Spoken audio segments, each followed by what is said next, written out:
میں گزارش کر رہی تھی کہ اللہ اور اس کے رسول صلی اللہ علیہ وسلم کا راستہ کون سا ہے جس کو راہ حق کہا گیا ہے۔ قرآن اور سنت کا حق کا راستہ، یہ راستہ انسان کو نجات فلاح کی طرف لے جاتا ہے اور اللہ تعالیٰ اور اس کے رسول صلی اللہ علیہ وسلم کی طرف پہنچاتا ہے۔ اور راہ حق اللہ تعالیٰ کا وہ راستہ ہے جو اللہ تعالیٰ نے انسانیت کے لیے مقرر فرمایا ہے۔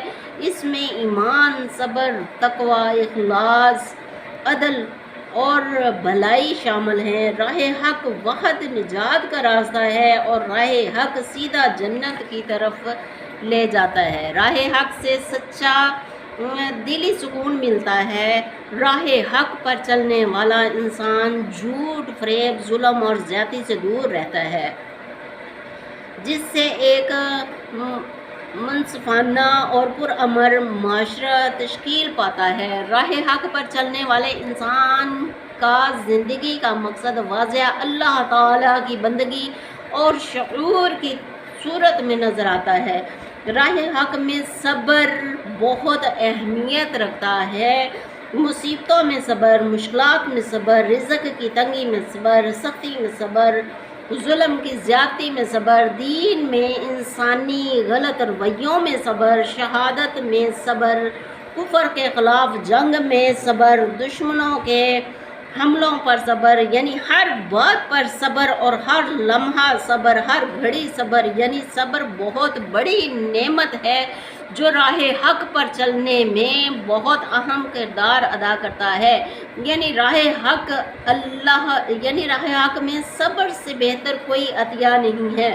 راہ حق میں دنیا میں آنے والی مشکلات عارضی ہیں، یہ آزمائش ہماری تو کچھ بھی نہیں ہے۔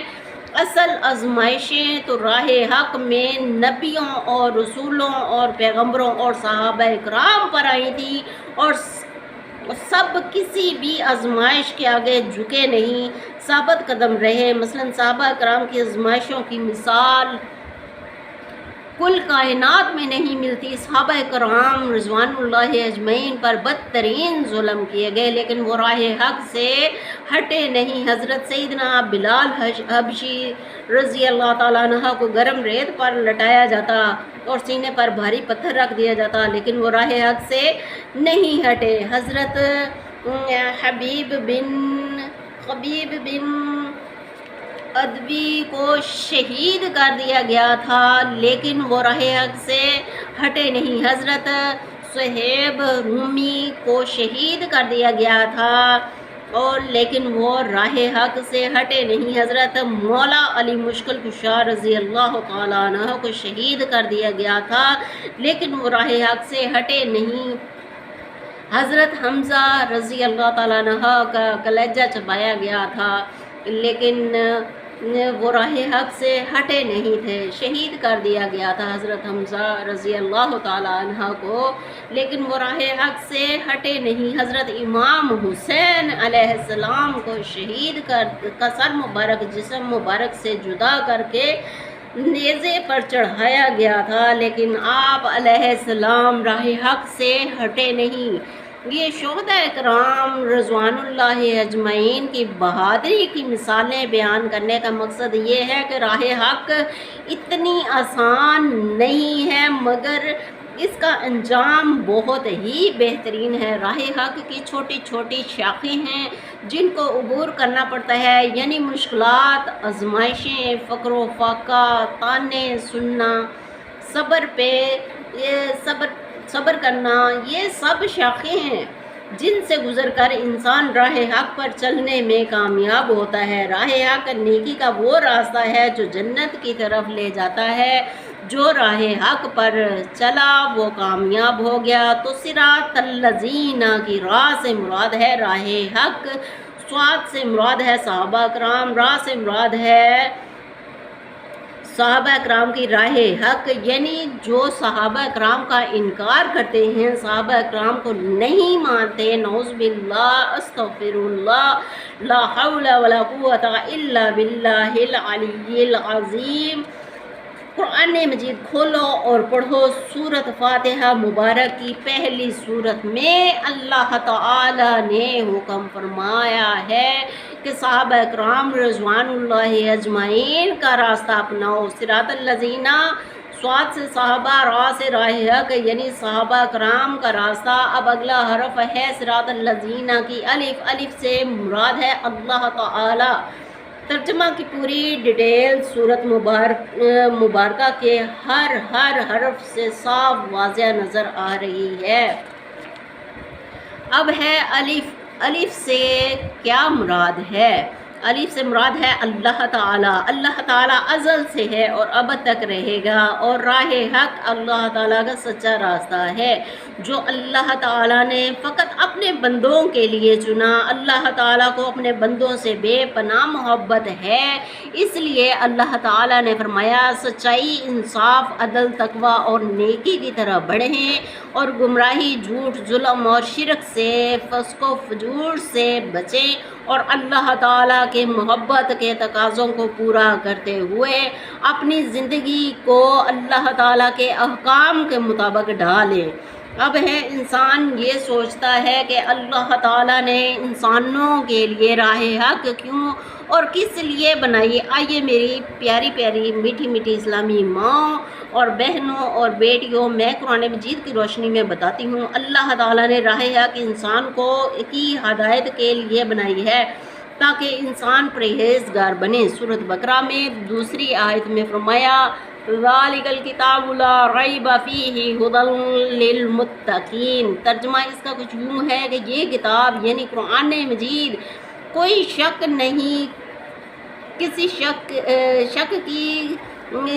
کوئی شک کی چیز نہیں ہے، پرہیزگاروں کے لیے ہدایت ہے، یعنی نہیں ہے شک بیچ اس میں، ہدایت ہے پرہیزگاروں کے بیچ اس کے۔